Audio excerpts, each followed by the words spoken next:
RSS वाले, Bharatiya Janata party वाले उनके पाले में जो चला जाता है, इस तरह से ये कुंद कर देते हैं ना कि वो आदमी के समझने की क्षमता खत्म हो जाती है। अपर्णा जैसे उनके पाले में गई है, उनके अगल बगल बैठ रही है, तो अपर्णा के समझने बूझने की जो है ना क्षमता बिल्कुल कुंद हो गई है। हमें पूरा विश्वास है कि माननीय अखिलेश यादव जी हस्तक्षेप करके, या परिवार का मामला है और दोनों लोग छोटे हैं, उनको समझा बुझा करके इस रिश्ते के पटरी पर लाने का और पारिवारिक सामंजस्य स्थापित करने का काम करें। समझौता अखिलेश जी करवा देंगे? बिल्कुल बिल्कुल। देखिए बड़े लोग, लेकिन अखिलेश जी क्यों समझौता कराएंगे? क्योंकि अपर्णा जी तो बीजेपी में, और देखिए बीजेपी में है, वो कैसे गई है, क्या साजिश हुई है।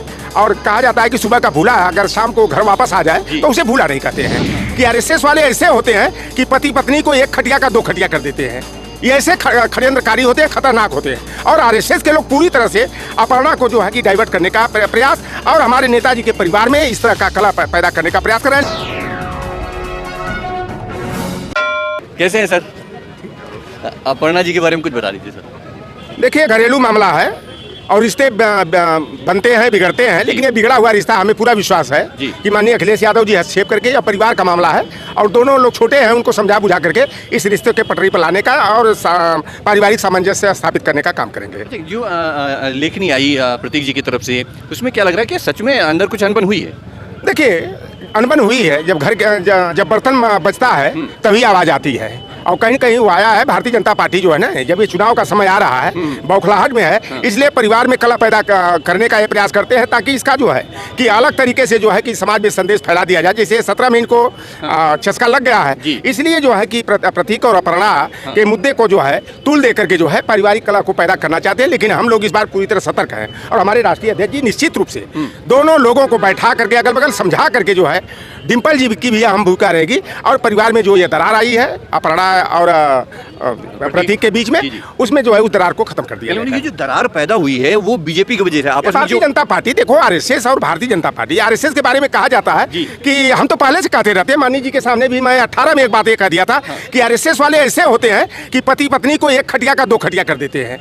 ये ऐसे षड्यंत्रकारी होते हैं, खतरनाक होते हैं। और आरएसएस के लोग पूरी तरह से अपर्णा को जो है कि डाइवर्ट करने का प्रयास और हमारे नेताजी के परिवार में इस तरह का कला पैदा करने का प्रयास कर रहे हैं। लेकिन हम लोग अब आरएसएस को जैसे 2024 के लोकसभा चुनाव में उनके षड्यंत्र को जो है नेस्तनाबूद करने का काम किए, उनके दावा को खारिज करने का काम किए। और यह जो प्रयास कर रहे हैं परिवार में फिर से दरार डालने का, कला पैदा करने का, इस तरह का कला नहीं पैदा किया जाएगा। आप देखिएगा 1-2 दिन में पारिवारिक मधुरता स्थापित हो जाएगी। समझौता अखिलेश जी करवा देंगे? बिल्कुल बिल्कुल। देखिए बड़े लोग, लेकिन अखिलेश जी क्यों समझौता कराएंगे? क्योंकि अपर्णा जी तो बीजेपी में, और देखिए बीजेपी में है, वो कैसे गई है, क्या साजिश हुई है। और कहा जाता है कि सुबह का भूला अगर शाम को घर वापस आ जाए तो उसे भूला नहीं कहते हैं। और अपर्णा का हृदय परिवर्तन हो, परिवार के प्रति उनके अंदर भावनात्मक लगाव हो, अगर वो आती है तो हमारे परिवार की सदस्य हैं।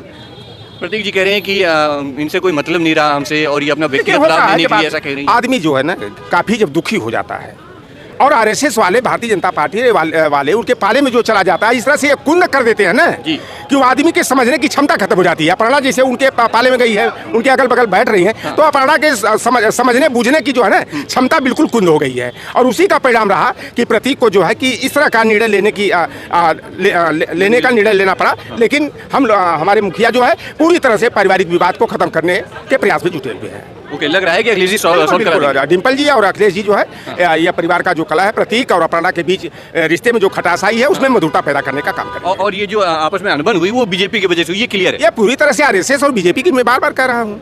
अरे आरएसएस वाले मैं पहले से जानता हूँ, मैं तो जमीनी पत्रकारिता किया हूँ, मैं खोजी पत्रकार रहा हूँ, तो ये आरएसएस वालों का षड्यंत्र को मैं जानता हूँ।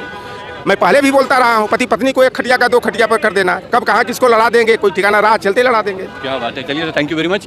तो मैं अपर्णा जी के बारे में सर से जानने की कोशिश कर रहा था, सर ने बड़ी क्लियर और स्पष्ट बात बताई है कि ये बीजेपी की चाल है।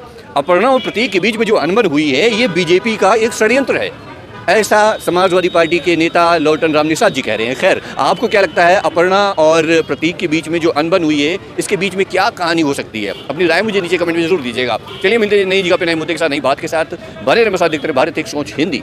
और चैनल पर अगर जो नए हैं तो भाई प्लीज़ चैनल को सब्सक्राइब जरूर कर लीजिएगा। और फेसबुक पेज पर देख रहे हो तो पेज को फॉलो जरूर कर लीजिए। बने रहे साथ देखते रहे भारत एक सोच हिंदी। कैमरा पर्सन अरविंद के साथ मोहित, लखनऊ।